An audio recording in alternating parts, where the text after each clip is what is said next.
1996 സുന്ദർദാസിന്റെ സംവിധാനത്തിലെത്തിയ സല്ലാപം എന്ന സിനിമ കണ്ടിറങ്ങിയപ്പോൾ കമലിന്റെ മനസ്സിൽ ഒരേ ഒരു നായിക മാത്രമായിരുന്നു ഉണ്ടായിരുന്നത്. ആദ്യ സിനിമയിലൂടെ തന്നെ വിസ്മയിപ്പിച്ച മഞ്ജു വാര്യർ. പിന്നീട് തന്റെ അടുത്ത സിനിമയിലേക്ക് ആ പെൺകുട്ടിയെ നായികയാക്കാൻ കമൽ തീരുമാനിച്ചു. മറ്റൊരു സിനിമയുടെ ലൊക്കേഷനിലെത്തി മഞ്ജുവിനെ കണ്ടു. കഥ കേട്ടപ്പോൾ തന്നെ അവർ സമ്മതമറിയിച്ചു.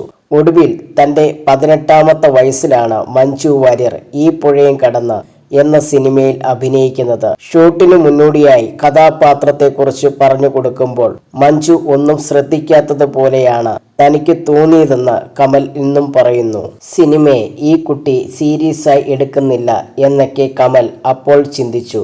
പക്ഷേ സ്റ്റാർട്ട് ആക്ഷൻ എന്ന് പറഞ്ഞപ്പോൾ ക്ലാപ്പ് അടിച്ചതും അത്ഭുതപ്പെടുത്തുന്ന പരകാര പ്രവേശനമാണ് അയാൾ കണ്ടത്. അത്തരമൊരു മാജിക്ക് മറ്റൊരു നടിയിലും കമൽ അതിനു മുമ്പ് കണ്ടിരുന്നില്ല. മോഹിനി, മഞ്ജു, ചിപ്പി എന്നിങ്ങനെ 3 നായികമാരായിരുന്നു ആ സിനിമയിൽ ഉണ്ടായിരുന്നത്. മോഹിനി മുമ്പ് കമൽ സംവിധാനം ചെയ്ത ഗസൽ എന്ന പടത്തിൽ നായികയായിരുന്നു. അതുകൊണ്ടാകാം ഷൂട്ടിന്റെ ആദ്യ ദിവസങ്ങളിൽ മോഹിനിയെ പോലെ തന്നെ കമൽ പരിഗണിക്കുന്നില്ല എന്നൊരാശങ്ക മഞ്ജുവിനുണ്ടായത്.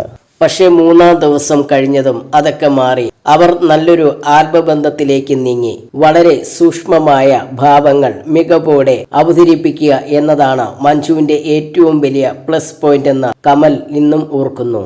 ഡയലോഗും അഭിനയിക്കേണ്ടത് എന്തുമാണെന്ന് മാത്രമാണ് ഒരു സംവിധായകൻ പറഞ്ഞു കൊടുക്കേണ്ടത്. എന്നാൽ ആ രംഗം എങ്ങനെ അഭിനയിക്കണം എന്ന് ആ അഭിനയ നേതാവിന്റെ മാത്രം മനോധർമ്മമാണ്. പറയേണ്ട ഡയലോഗ് എന്താണെന്നും കഥയുടെ സാഹചര്യം എന്താണെന്നും പറഞ്ഞാൽ തന്റെ വേഷത്തിലൂടെ പ്രേക്ഷകരെ വിസ്മയിപ്പിക്കാൻ സാധിക്കുന്ന അഭിനയ നേതാക്കൾ മലയാളത്തിൽ നിരവധിയുണ്ട്. സംവിധായകൻ കമലിനെ സംബന്ധിച്ചിടത്തോളം നടി മഞ്ജു വാര്യർ അത്തരത്തിൽ അത്ഭുതപ്പെടുത്തിയ അഭിനയ നേതാവാണ്. ഈ പുഴയും കടന്ന് എന്ന സിനിമയിലെ അഭിനയത്തിന് മികച്ച നടിക്കുള്ള സംസ്ഥാന പുരസ്കാരം ലഭിക്കുമെന്ന് മഞ്ജു പോലും പ്രതീക്ഷിച്ചിരുന്നില്ല. ശേഷം കൃഷ്ണകുടിയിലെ ഒരു പ്രണയകാലത്ത് എന്ന സിനിമയിലും കമൽ മഞ്ജു വാര്യർ കൂട്ടുകെട്ട് ഒന്നിച്ചിരുന്നു.